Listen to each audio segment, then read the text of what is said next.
Amados irmãos, que a paz e a graça de nosso Senhor esteja com cada um que invoca o seu nome. Sabemos que se a treva da ignorância espiritual permitisse ver o agir do diabo, saber-se-ia que o catolicismo foi a mais perfeita obra-prima de Satanás para conduzir milhões ao inferno. Mateus 15,14, cegos guiados por cegos, ambos cairão no barranco.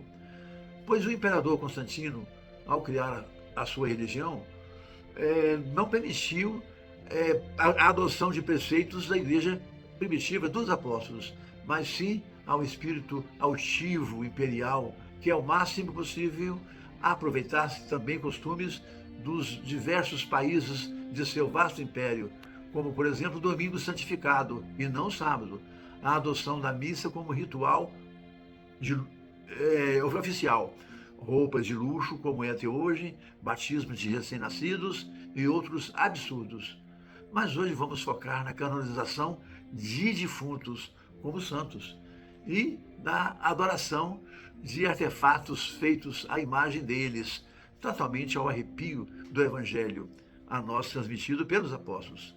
Pois o conceito de santo pelo Evangelho é diametralmente oposto ao do catolicismo, pois o termo santo é, segundo a mais bem-aventurada interpretação, nada parecido com o senso comum, pois o santo do Evangelho não se trata de alguém eleito por homens, como impecável, ou que realizou milagres, ou alguém a ser considerado depois de morto, mas sim a nós mesmos, que nesta existência somos separados por Deus através da fé em Cristo.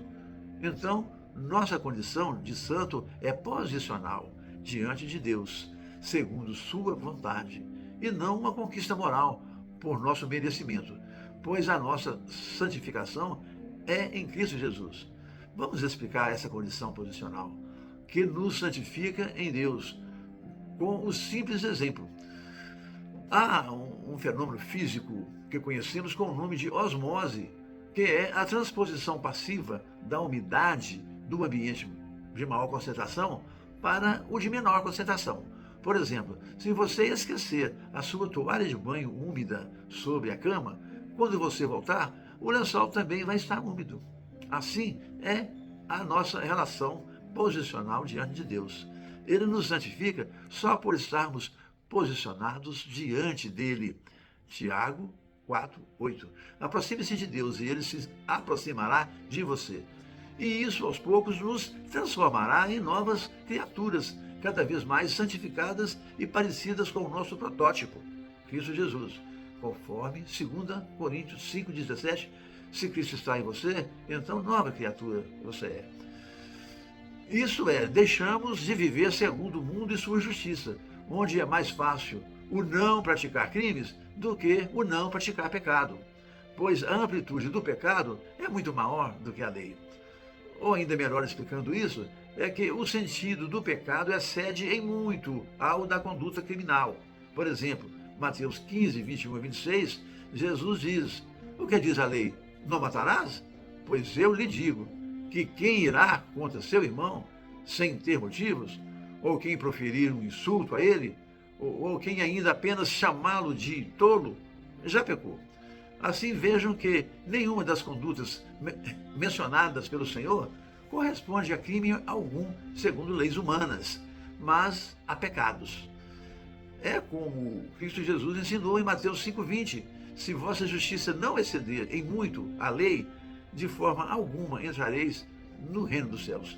Irmãos, doutrinas religiosas nos cegam, retirando de nós a justiça de Deus.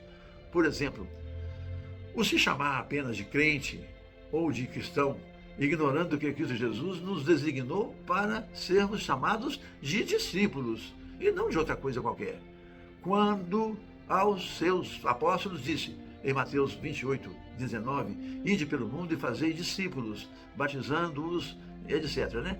No mesmo sentido, não nos sentimos dignos de entender Cristo Jesus como nosso irmão, ignorando que, ao não assumir essa posição, estamos também abrindo mão de nossa condição de filhos de Deus, condição para a qual o próprio Cristo Jesus nos conduziu. Veja lá em Hebreus 2, 10, 11. Cristo Jesus, conduzindo muitos filhos a Deus, Por isso, não se envergonha de nos chamar de irmãos. E, semelhantemente, da condição de santificados, não podemos renunciar, por nos acharmos indignos dela, pois é do próprio querer de Deus, e sem a qual não seremos salvos e vistos por Deus como seu. Hebreus 12, 14. Siga a paz com todos e a santificação, sem a qual ninguém verá a Deus. Portanto, não nos foi dado uma outra condição. 1 Pedro 1,16. Sejam santos, porque eu sou santo. Irmãos, a doutrina católica cegou a todos, gerando nações distantes dos conceitos da igreja primitiva dos apóstolos. Pois Paulo, em suas cartas, confirma isso, se referindo frequentemente nas igrejas locais às pessoas, reais como nós, cheias de falhas, se dirigindo a elas como santas, tal como 1 Coríntios 1, 2. Eu, Paulo, saúdo a igreja de Deus que está em Corinto, como santificados em Cristo Jesus, chamados para serem santos, juntamente com todos que em todo lugar invocam o nome do Senhor, Senhor deles e nosso. Neste mesmo sentido, conforme aos Efésios 1:1, eu, Paulo, saúdo aos santos que vivem em Éfeso, fiéis a Cristo Jesus.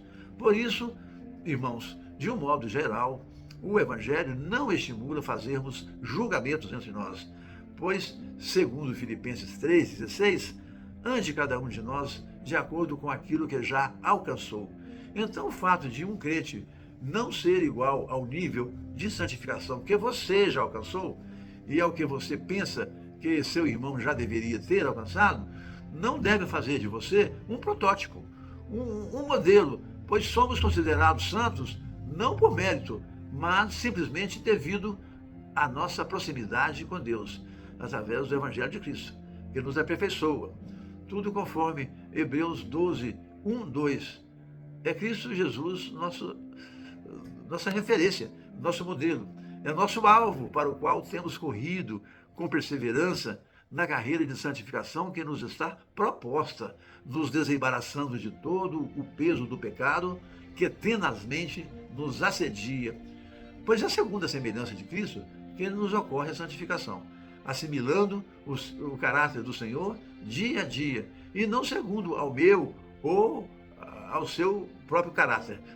Por exemplo, 1 Coríntios 11, 1, quando Paulo nos diz, sejam meus imitadores, como eu sou de Jesus, não quis dizer para você ficar parecido com Paulo, mas sim para você se mirar em Cristo Jesus, com quem você se santifica dia a dia, tal como Paulo fazia.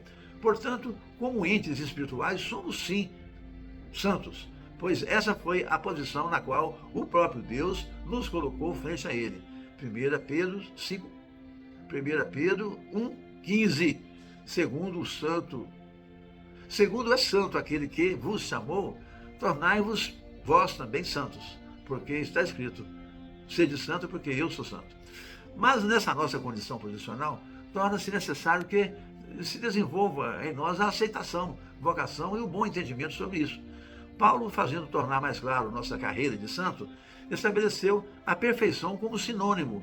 E neste caso, igualmente, mesmo admitindo a impossibilidade de nossa total perfeição, mesmo assim, tal como não conseguimos a santidade perfeita, nem por isso deixamos de ser santos aos olhos de Deus, igualmente, mesmo como quem, sem atingir a perfeição, Paulo, contudo, continuou a se dirigindo a nós como perfeitos, contudo, admitindo a complexidade, ressalvando que se você não conseguir chegar a este ponto de entendimento, pensando diferentemente dele, é certo que Deus, a seu tempo, lhes ensinará.